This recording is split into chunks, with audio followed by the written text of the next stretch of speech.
নমস্কার, কেমন আছেন সবাই? স্মৃতিচিত্রের একটি নতুন ব্লগে আপনাদের সবাইকে স্বাগত জানাই। চলে এসেছি আরেকটি নতুন ভিডিও নিয়ে। বাজি, ফটকা এগুলো দেখে আপনারা নিশ্চয়ই বুঝতে পারছেন। বলুন তো আজকের দিনটি কিসের? আজকে হলো কালীপুজোর দিন। আর কালীপুজোর দিনে যদি না একটু বাজি, ফটকা এসব ফাটানো হয় তাহলে কি আর ভালো লাগে? সেই জন্য সাম্যর বাবা সাম্যর জন্য নিয়ে এসছে কত ধরনের বাজি, ফটকা। বেশিরভাগ আলোর বাজিই আছে, কেননা ও তো খুব ছোট, সেই জন্য আলোর বাজিই নিয়ে এসছে ওর বাবা।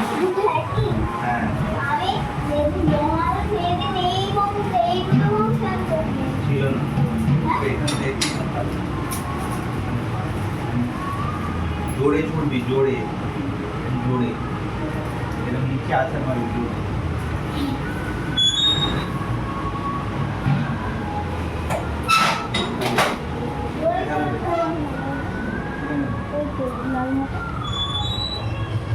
ওর গায়ে শক্তি নেই।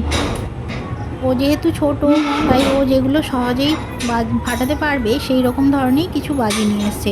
যেমন ফুল ঝুরঝুরি, তারপর তোমার ওই কি বলে, ওই যেগুলো ছোট করলেই ফাটে। আমি আবার একটু বাজিকে ভয় পাই, সেই জন্য আমার কাছে বেশি আবদার করে না। ওর যা আবদার ওর বাবার কাছে। আর ওর বাবা ওকে দেখিয়ে দেয় যে এইভাবে করবি, ও সেভাবেই করে। এখন দেখতে পাচ্ছেন ও একা, একটু পরেই দেখবেন ওর সব দলবল চলে এসছে। ওর দলবল বলতে কি জানেন তো? আমাদের এখানে আরও অনেক ছোট, ছোট বাচ্চা আছে, সবাই একসাথে এসে এই বাজিগুলো ফাটায়। তো একসাথে দেখবেন অনেকজন হলে বেশ আনন্দও লাগে। একা, একা আর করলে কি আনন্দ লাগে? বলতে, বলতেই দেখুন একজন চলে এসছে, ওর নাম হলো অভিক।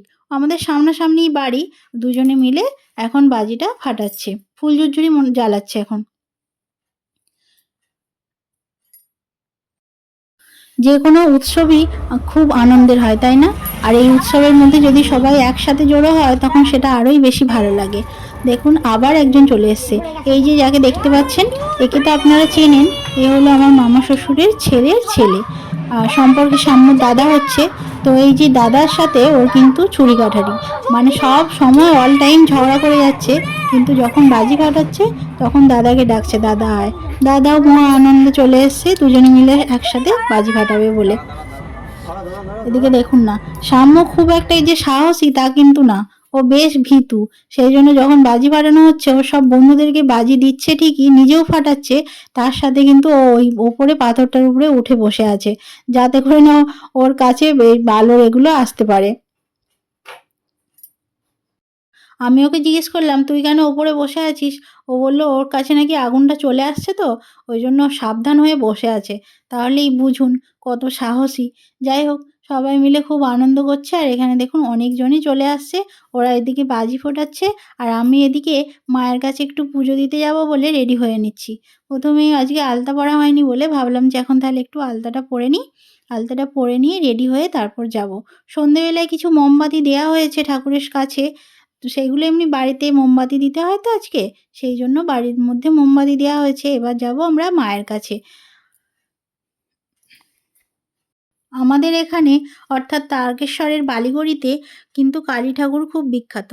কালী ঠাকুর খুব বিখ্যাত এই জন্যই বলছি, মানে এখানে এত ঠাকুর হয়, প্রায় প্রতিটা ঘরেই ঠাকুর নিয়ে আসেন। এই যে আমাদের বাড়ির আশেপাশেই কিন্তু ২-৩ টে ঠাকুর এসেছে। তার মধ্যে আবার আমাদের আত্মীয়দের মধ্যেও এসেছে ঠাকুর। আজকে হয়তো সবগুলো যাওয়া হয়ে ওঠা সম্ভব নয়, তবে যতগুলোতে যাব আপনাদের সাথে চলুন শেয়ার করে নেব। আর দেখুন আপনাদের সাথে কথা বলতে, বলতে আমিও রেডি হয়ে গেছি। আমাকে কেমন লাগছে একটু বলুন তো? আর তার সাথে যাব আমরা সবাই মিলে। মা, আমি, সাম্যর বাবা, সাম্য সবাই মিলে।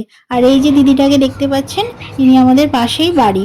তো এই দিদিটাও বললো যে তোমাদের সাথে তাহলে ধূপবাতি দিতে যাব, কেননা বলছে আমি তাহলে একা, একা যাব, তোমাদের সাথেই যাব। বলে সেই জন্য এসেছে, এসে বসে আছে, আমরাও রেডি হয়ে নিচ্ছি সবাই একসাথে যাব বলে। ওই দিদিভাই আর এদিকে আমার শাশুড়ি মা আর সাম্য তিনজনে একসাথে রেডি হয়ে বেরিয়ে পড়েছে। আর আমি এদিকে ওপরে একটু বাতি দেওয়া বাকি ছিল, তো সেখানে দিয়ে নিচ্ছি। সাম্য মায়েদের সাথে বেরিয়ে গেছিল ঠিকই, আবার আমি যাইনি বলে আবার চলে এসছে আমার কাছে। এসে আবার আমি যা করছি ওকেও সেই কাজ করতে দিতে হবে, মানে ওকেও একটা মোমবাতি দিতে হবে, ও যাতে একটু জ্বালে। কি আর করা যাবে, ওকেও দিলাম, ও একটু জ্বাললো। আসলে ওর হাতে না আগুন দিতে একটু ভয়ই লাগে, কোথায় কি করে ফেলবে। আর এমনিতে তো খুব চঞ্চল, সেই জন্য বললাম আমি দাঁড়িয়ে আছি, তুই বরং জেলে নে। চলুন, এবার মোটামুটি আমাদের বাড়ির সমস্ত কিছু কমপ্লিট হয়ে গেছে কাজ। আমরা এবার বেরিয়ে পড়বো ঠাকুর দেখতে যাওয়ার জন্য আর ঠাকুরের কাছে ধূপবাতি দেওয়ার জন্য। এখন যাচ্ছি কালী ঠাকুর দেখতে। চলুন আপনাদেরকেও সঙ্গে নিয়ে যাই, আর কি কি ঠাকুর দেখেছি সেটা আপনাদেরকে জানাবো গিয়ে। ধূপবাতি দিয়ে আমরা এখান থেকে শুরু করলাম। এই যে মন্দিরটি দেখতে পাচ্ছেন, এই মন্দিরে প্রত্যেক বছর জগদ্ধাত্রী পুজো হয় আমাদের বাড়ির সামনে। তো এই মন্দিরে প্রথমে ধূপবাতি দিয়ে নিলাম, আর এর পাশেই যে একটি মন্দির আছে সেটি হলো রক্ষেকালী মন্দির। ওটিও বছরে একবার পুজো হয়, তবে প্রত্যেক দিন এখানে কেউ না কেউ ধূপবাতি বা ফুল দিয়ে যান। আমি আমার শাশুড়ি মাকে দেখেছি কোথাও যাওয়ার আগে এই মন্দিরে প্রণাম করে যান। আসলে ভীষণভাবে মানেন তো, আমরাও মানি, কিন্তু হয়তো মায়ের মতো অতটা মানতে পারি না। কেন বলছি, মা যতটা ভক্তিভাবে মানে সেটা হয়তো আমি করে উঠতে পারি না। আমি যখন যাই এমনি দূর থেকে প্রণাম করে নিই, আর মা দেখি ঠিক এসে মন্দিরের সামনে আগে প্রণাম করে নেয়, তারপর কোথাও বেরোয়। এটা আমার বেশ ভালো লাগে। এই যে দেখুন রক্ষেকালী মন্দিরটি। এখানে ধূপবাতি দেওয়ার পর আমরা চলে যাচ্ছি, সামনে একটি পুজো হচ্ছে বাড়িতে, সেইখানে। আপনাদেরকে তো আগেই বললাম যে আমাদের এখানে প্রায় প্রত্যেক বাড়িতেই পুজো হয়, তো সেরকমই একটি বাড়িতে পুজো হচ্ছে এটি। আমাদের এখানে কালীমা বিশেষত শ্যামা রূপে আর কৃষ্ণকালী রূপেই পুজো করা হয়। এই যে দেখুন যাওয়ার পথে আবার একটি ঠাকুর দেখা যাচ্ছে, এটি কাদের বাড়ির ঠাকুর। তো দেখুন কি সুন্দর লাগছে, তাই না? যদিও এটা ভালোভাবে দেখা যাচ্ছে না, একটু দূর থেকে বেশ ভালো লাগছে। এটিও রাস্তার ধারে একটি বাড়িতে পুজো হচ্ছে। বেশিরভাগ বাড়িতেই কিন্তু এরকম পুজোগুলো হচ্ছে। আচ্ছা, আপনাদের কাদের কাদের বাড়ির সামনে কালী পুজো হচ্ছে কিংবা বাড়িতে হচ্ছে, আপনারা কিন্তু কমেন্ট করে জানাবেন। চলুন, এরপর আমরা যাব বেলতলার পুজোতে। এই বেলতলার পুজোতে মূলত মায়ের কোনো মূর্তি থাকে না, এখানে পঞ্চমুণ্ডের আসন আছে। এই পুজোটি ফলহারিণী কালী পুজোর সময় করা হয়, কিন্তু দীপান্বিতা কালী পুজোতেও এখানে মায়ের পুজো করা হয়। এই পুজোটি ওই পঞ্চমুণ্ডের আসনে মূলত তান্ত্রিক মতে পুজো করা হয়। পঞ্চমুণ্ড বলতে আপনারা জানেন নিশ্চয়ই, 5টি যে কোনো প্রাণী, তার সাথে মানুষের মাথাও থাকে। যদিও এটা আমার শোনা কথা, শিয়াল, ডোম, বেজি, বিষধর সাপের মাথার খুলি, হনুমানের মাথার খুলি, মূলত এই 5টি প্রাণীর মাথার খুলি রেখে এই পুজো করা হয়। দাঁড়ান, পঞ্চমুণ্ডের আসনটি আপনাদের একবার ভালো করে দেখিয়ে নিই। আমরা বাড়ির সবাই এখানে প্রত্যেক বছরই আসি এবং ধূপবাতি দিয়ে যাই।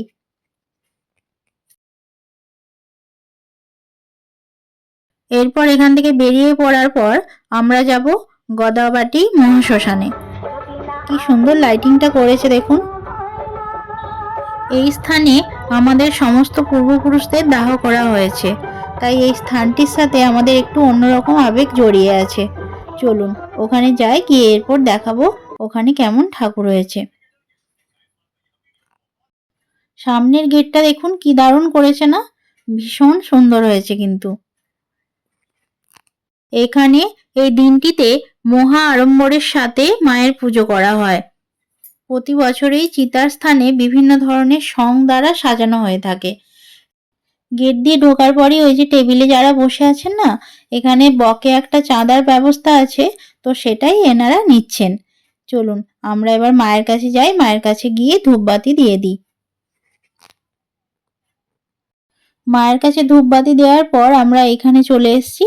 এই যে জায়গাটিতে দেখতে পাচ্ছেন, এইখানটাতে দেখুন কত রকমের সং করে রাখা হয়েছে। আর সাম্য তো এগুলো দেখে এত ভয় পাচ্ছিল যে হাত ছেড়ে এখানে হাঁটতেই যাচ্ছিল না, হয় বাবার কাছে, না হলে ওর ঠাম্মির কাছে, আর না হলে আমার কাছে, কারো না কারো কাছে হাত ধরে ঠিক আছে। অবশ্য ভয় পেয়ে যাওয়ার মতোই করেছে, কেননা দেখলেই কেমন একটা গা ছমছম করে। যদিও এখানে এই সময় অনেক লাইট, লোক, তারপর বিভিন্ন আলোতে ভর্তি, তো কিন্তু সেইভাবে ওরা তো ছোট, ওই জন্য ওদেরকে একটু বেশি ভয় লাগছে। ভয়ের সাথে একটা অন্যরকম আনন্দও আছে, সেই জন্য দেখুন আমরা মায়ের কাছে বাতি দিতে চলে এসেছি ঠিকই, ও কিন্তু বাবার কাছে ওইখানটাতেই আছে। আর এই জায়গাটার সাথে বললাম না একটা আবেগ জড়িয়ে আছে, কেননা আমার শ্বশুরমশাইকে এখানেই দাহ করা হয়েছিল, সেই জন্য এই জায়গাটিতে একটু অন্যরকম আবেগ আমাদের সাথে জড়িয়ে আছে। আমরা মায়ের মন্দিরে বাতি দেওয়ার সাথে সাথে এই জায়গাটিতেও কিন্তু প্রত্যেক বছর ধূপবাতি দিয়ে যাই। আমাদের মতো আরও অনেকেই এই জায়গাটিতে ধূপবাতি দেন। বিভিন্ন জনের বিভিন্ন আপনজনেরা তো এই জায়গায় আছেন, তো সেই স্মরণে তারা এখানে ধূপবাতি দিয়ে যান। কেউ কেউ আবার অনেকে মালাও দিয়েছেন। সাম্যর বাবা সারা রাস্তা আসলেও কোনো জায়গাতেই কিন্তু ওকে আমি ধূপবাতি দিতে দেখিনি। একমাত্র এইখানটাতেই দেখলাম ধূপবাতি দিয়েছে। মায়ের এখানে এসে অনেক পুরনো কথা মনে পড়ছিল। আমরা এখানটায় বেশ অনেকটা সময় ছিলাম। তারপর বেরিয়ে অন্য প্যান্ডেলে গিয়েছিলাম। অন্য প্যান্ডেল বলতে ঠাকুরের কাছে অন্য জায়গায় গিয়েছিলাম। এই জায়গাটা কিন্তু বেশ বড়। চলুন আপনাদের একবার ঘুরিয়ে দেখিয়ে নিই।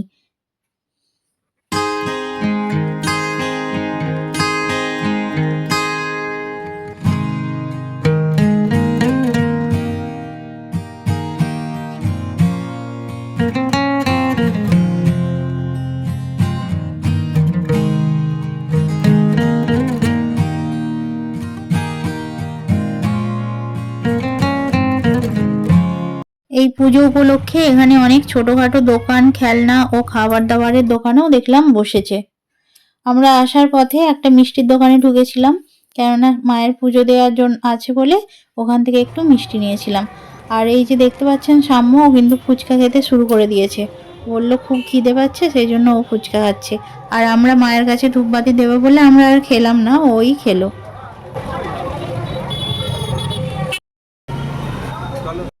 চলুন এরপর আমরা এখন যাব বালিগড়িতে ছোট মা ও বড় মার কাছে। বালিগড়িতে মা কালী ছোট মা ও বড় মা রূপে পূজিত হয়। ছোট মার মন্দিরটি 12 নম্বর রোডের ধারে পশু হাসপাতাল যে আছে তার কাছেই অবস্থিত। আর বড় মায়ের মন্দিরটি বালিগড়ি অধরমণি দত্ত বিদ্যা মন্দিরের সন্নিকটে অবস্থিত। গ্রামবাসীবৃন্দের মতে এই দুই মা খুব জাগ্রত, সেহেতু বহু দূর দূরান্ত থেকে অনেক ভক্তরা এই মন্দিরে আসেন। আমরাও খুব এই মাকে মেনে চলি। শুনেছি মায়ের কাছে যে যা প্রার্থনা করেন মা নাকি তা পূরণ করেন। প্রতি বছর কোথাও যাই আর না যাই, আমার বিয়ে হওয়ার পর থেকে এইখানে আমার আসা চাই, কেননা মাকে আমি এতটাই মেনে চলি। মায়ের কাছে যাওয়ার আগে দেখুন রাস্তার ধারে কেমন সং হয়েছে। আর এই তো সাম্য এটাকে দেখে কি যে ভয় পাচ্ছে কি বলবো। প্রথমে তো আমি খেয়ালই করিনি, তারপর দেখলাম বেশ সুন্দর করেছে কিন্তু এটা একটু অন্যরকম। চলুন এবার আমার সাথে সাথে আপনাদেরকেও ছোট মায়ের দর্শন করিয়ে দিই। এই ছোট মা ও বড় মা এই দুই মায়ের কাছেই কিন্তু ছাগ বলির প্রচলন আছে। এই দুই মায়ের নামে অনেক দেবত্বর সম্পত্তিও আছে। প্রত্যেক বছর মা নিরঞ্জনের পূর্বে এই দুই মাকে এই সম্পত্তি দেখানোর জন্য নিয়ে যাওয়ার প্রথাও আছে এখানে। মা যেখানে থাকেন সেখানে আলাদা করে কোনো আলোর প্রয়োজন হয় না, সেখানটাতে এমনিই চারিদিক আলোকিত হয়ে যায়, তাই না? কিন্তু তা সত্ত্বেও দেখুন প্যান্ডেলটা কিন্তু ভীষণ সুন্দর করেছে। মা তো আছেই, কিন্তু তার সাথে সাথে প্যান্ডেলটাও কিন্তু খুব সুন্দর হয়েছে। আর তা এখানে দেখুন কত লোকজন, চারিদিক থেকে কত লোক এসেছে, কত ভক্ত এসেছে মায়ের। যেতে দেবে না ওরা।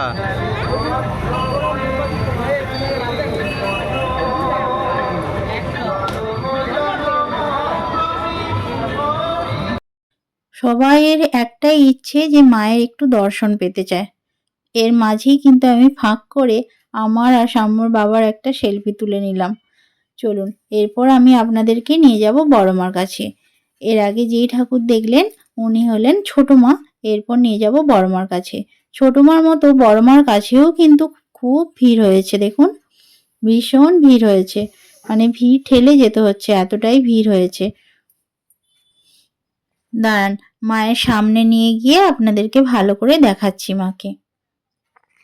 সত্যি মায়ের সামনে এলে না যেন মনের মধ্যে এক অপার শান্তি অনুভব করা যায়, যার হয়তো অন্য কোথাও এটা আসে না, এই অনুভবটা আসে না।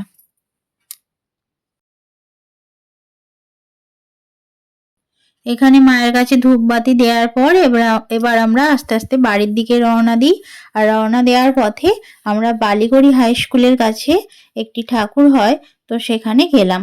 এইখানে প্রতি বছর মা কালীর এই 3টি রূপই পূজিত হয়। 3টি রূপ হলো, একটি হচ্ছে কালীঘাটের মা, আর একটি মা হচ্ছে দক্ষিণেশ্বরের মা ভবতারিণী, আর একটি মা হচ্ছে তারাপীঠের মা। এখানে প্রতি বছর মা কালীর এই 3টি রূপই পূজিত হয়। আর ওর পাশেই রয়েছে বিশালক্ষী মায়ের মন্দির। চলুন এরপর আমরা বাড়ির দিকে রওনা দিই। আর বাড়ির দিকে রওনা দেওয়ার আগেও একটি ঠাকুর পড়ে, সেখানেও আপনাদেরকে নিয়ে যাব। আপনাদের সাথে কথা বলতে বলতে আমরা এখন চলে এসেছি বাড়ির সামনের ওই ঠাকুরটির কাছে। এই যে ঠাকুরটি দেখতে পাচ্ছেন, এটি ঘোষাল বাড়ির ঠাকুর।